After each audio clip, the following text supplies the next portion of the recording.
So did the Tea Party do it to us, or are they just a scapegoat? Joining us is Wisconsin's Republican Senator Ron Johnson. Good evening, Senator. And one thing is clear is that both David Axelrod and Senator John Kerry must be at least reading from the same cheat sheet. They both use the term Tea Party downgrade within short order. At least I'm suspicious. Is this, though, bringing us to this brink, getting the S&P to downgrade it, does the Tea Party bear any responsibility? No, the Tea Party has the responsibility of actually bringing this problem to the forefront, for actually laying out the fact that we're bankrupting this nation. So, no, if you're going to put a name to this downgrade, I would call it the debt denier downgrade. I mean, the fact of the matter is, I don't agree with the downgrade. I think America is absolutely the safest place to still invest your money. It is the greatest nation on the face of this planet. But the problem is that we are spending way too much money. We have incurred way too much debt. And our debt in relationship to the size of our economy is simply unsustainable. It equals the size of our economy right now, and that's a very dangerous place to be. If you think it's such a safe bet, and I know your background's in accounting, you and I have spoken about that before, what is your theory as to why the S&P downgraded? Just because finally they want to look like they're doing something after making such a mess of it years ago with the credit swaps? No, they're looking at the reality situation, the long-term reality, and is if we don't get our spending under control, we are going to face what I fear is the day when we are no longer that safe haven. The day when investors around the world take a look at America and say, I don't think I am going to put my money in America, or I'm only going to buy U.S. bonds if they pay an extra 5% interest rate. That's the day of reckoning that I fear. So, and it's a very real fear.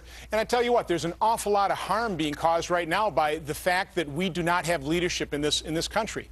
And I have to fault the president. I mean, if he was serious about fixing this problem, he would have put this, this big deal, the $4.7 trillion deal, he would have put that in his budget that he presented to us in February. Or the Democrats in the Senate would have actually put that in a budget, which they have never presented, even though they should have put one in on April 15th. So the fact of the matter is the Democrats simply haven't put forward their plan for the American people to see. The only people that have put forward a plan is the House Republicans.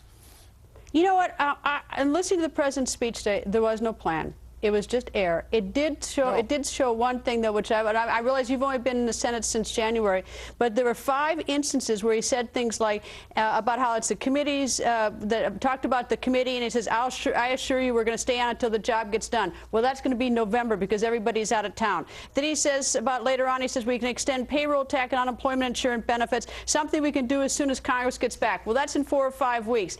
Then he says something about repairing roads. He says there's no reason we shouldn't act on that now. Well, there is, because nobody's in town, so we can't act on it now because everybody's 4 or 5 weeks vacation. Plus, you've got the president at Camp David all weekend. Now he's on 2 fundraisers tonight. Then he says what sets us apart is that we've always not just had the capacity, but we have to have the will to act. Well, it's hard to have the will to act when the example that's being given by our members of Congress, House and Senate, and the president is that you're not taking it too seriously, because I'm almost the only one here in town tonight, unless you count the president who's across town at a fundraiser. And it goes on. I mean, the speech is replete with examples of where something could be done, and this is Capitol, it's over my left shoulder, empty. Well, Greta, I wrote a press release right away Saturday morning saying that we should reconvene Congress immediately. The president should call us back, and we should actually fix this problem. But I tell you where we really ought to start. The thing that would really get our economy going again is if we would repeal the entire Obama agenda. I mean, Obamacare, Dodd-Frank, all the regulations that he is shackling our economy with, that's what's keeping our economy from moving forward. Well, and we then need to everybody recognize should come back to Washington. You can't repeal it if everybody's sitting back home. And I know some are working out, some on Codels. There isn't a single thing being done in this town. All everyone is doing is complaining about the Republicans, complaining about the Democrats about the Republicans, and you all sit out talking to your constituents or whatever. But if you want to get something done, come back to Washington. And Greta, that's what I suggested. That's what I wrote in my press release. We should reconvene Congress immediately because this is a real problem. When we start having the Dow Jones drop as much as it did over the last couple of days, now people's 401ks are decreasing, and that's going to harm our economy because you no longer have that wealth effect. When people feel good about their investments, they might actually start spending money. When they feel bad about their investments, they're just going to retrench even further. This is going to be very harmful for our economy. So no, I totally agree with you. We should be back in Congress on Monday. Monday, we should start seriously tackling this problem. But it really starts with putting structural controls on our spending, because it's a spending problem.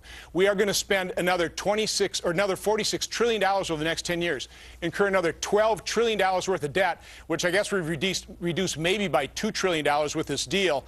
But we're just simply not serious about it. What action we've taken so far is totally inadequate, and that's why you've had a downgrade. Senator, thank you. And I might add, Senator from the great state of Wisconsin. Thank you. Thanks for having me on.